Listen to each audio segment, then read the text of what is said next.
Hi friends, ಎಲ್ಲರಿಗೂ ನಮಸ್ಕಾರ. ಇವತ್ತು ನಾನು ಮಾಡ್ತಾ ಇರುವುದು ಕಡಲೆ ಸೊಪ್ಪಿನ ಪಲ್ಯ. ಯಾವ ರೀತಿ ಮಾಡೋದು ಹೇಗೆ ಅಂತ ನೋಡೋಣ ಬನ್ನಿ. ಈ ಕಡಲೆ ಸೊಪ್ಪು ಹಳ್ಳಿಗಳಲ್ಲಿ ತುಂಬ ಜಾಸ್ತಿ ಬೆಳೆಯುತ್ತಾರೆ. ಇದು ಎಲ್ಲ ಸಮಯದಲ್ಲಿ ಸಿಗುವುದಿಲ್ಲ. ನವೆಂಬರ್ ಮತ್ತು ಡಿಸೆಂಬರ್ ತಿಂಗಳಲ್ಲಿ ಮಾತ್ರ ಸಿಗುತ್ತದೆ. ಸದ್ಯಕ್ಕೆ ಈ ಕಡಲೆ ಸೊಪ್ಪಿನ ಸೀಸನ್.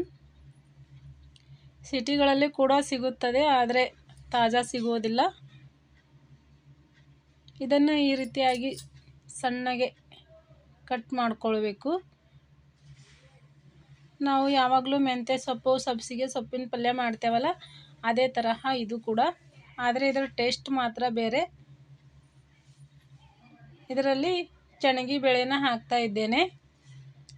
ತೊಗರಿಬೇಳೆ, ಹೆಸರು ಬೇಳೆ ಕೂಡ ಹಾಕಬಹುದು. ಯಾರಿಗೆ ಯಾವ ಬೇಳೆ ಇಷ್ಟ ಅಂತ ಅವರು ಅದನ್ನು ಹಾಕಬಹುದು.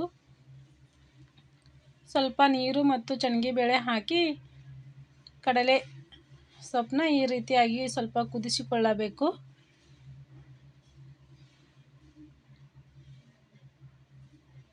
ಸ್ವಲ್ಪ ಕುದಿಸಿದರೆ ಹಸಿ ವಾಸನೆ ಹೋಗುತ್ತೆ ಅಂತ ಸ್ವಲ್ಪ ಕುದಿಸಬೇಕು.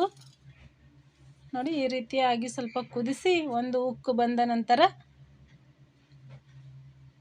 ಅದನ್ನು ಒಂದು ಪಾತ್ರೆಯಲ್ಲಿ ಸೋಸಿಕೊಳ್ಳಬೇಕು.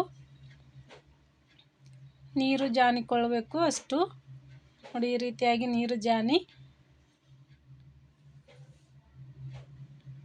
ಈ ಕಡೆ ಒಗ್ಗರಣೆಗೆ ಇಟ್ಕೊಳ್ತಾ ಇದ್ದೇನೆ. ಒಗ್ಗರಣೆಗೆ ಎಣ್ಣೆ, ಅರ್ಧ ಚಮಚದಷ್ಟು ಜೀರಿಗೆ, ಕರಿಬೇವು ಹಾಗೂ ಈರುಳ್ಳಿ, ಕೊತ್ತಂಬರಿ ಕೂಡ ಹಾಕಬಹುದು. ಸದ್ಯಕ್ಕೆ ನಮ್ಮಲ್ಲಿ ಕೊತ್ತಂಬರಿ ಇಲ್ಲದ ಕಾರಣ ನಾನು ಹಾಕ್ತಾ ಇಲ್ಲ. ಈ ಕಡೆ ಕಡಲೆ ಸೊಪ್ಪು ಕುದಿಸ್ಕೊಂಡಿರುವುದಿರ್ತಲ್ಲ, ಅದರಲ್ಲಿ ಚಿಟಿಕೆ ಉಪ್ಪು, ಚಿಟಿಕೆ ಅರಸಿನ ಮತ್ತು ಕಾರವಾಳ ಹಿಂಡಿ ಅಂತ ಇರುತ್ತೆ. ನಮ್ಮ ಹಳ್ಳಿ ಕಡೆಯಲ್ಲಿ ಕಾರವಾಳ ಹಿಂಡಿನ ಎಲ್ಲ ಪಲ್ಯಕ್ಕೂ ಬಳಸ್ತೇವೆ. ಕರಿ ಕಾರವಾಳ ಅಂತ ಇರುತ್ತಲ್ಲ, ಅದನ್ನು ಹುರಿದು ಈ ರೀತಿಯಾಗಿ ಮಿಕ್ಸಿಯಲ್ಲಿ ಹಾಕಿ ಪುಡಿ ಮಾಡಿ ಇಟ್ಕೊಂಡಿರುವುದು. ಅದನ್ನು ಚೆನ್ನಾಗಿ ಕಲಸ್ಕೊಳ್ಳಿ. ಈ ಕಡೆ ಒಗ್ಗರಣೆ ರೆಡಿ ಆಗ್ತಾ ಇದೆ.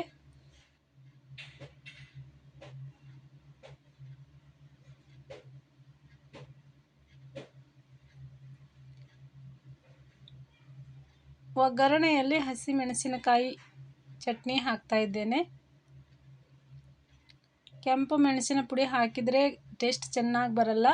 ಅದಕ್ಕೆ ಹಸಿ ಮೆಣಸಿನಕಾಯಿ ಚಟ್ನಿ ಹಾಕಿದರೆ ಟೇಸ್ಟ್ ತುಂಬ ಚೆನ್ನಾಗಿ ಬರುತ್ತೆ ಕಡಲೆ ಸೊಪ್ಪಿಂದು. ಹಸಿ ಮೆಣಸಿನಕಾಯಿ ಚಟ್ನಿ ಬೇಡ ಅನ್ನುವವರು ಹಸಿ ಮೆಣಸಿನಕಾಯಿನ ಸಣ್ಣಗೆ ಕಟ್ ಮಾಡಿ ಹಾಕೋಬಹುದು.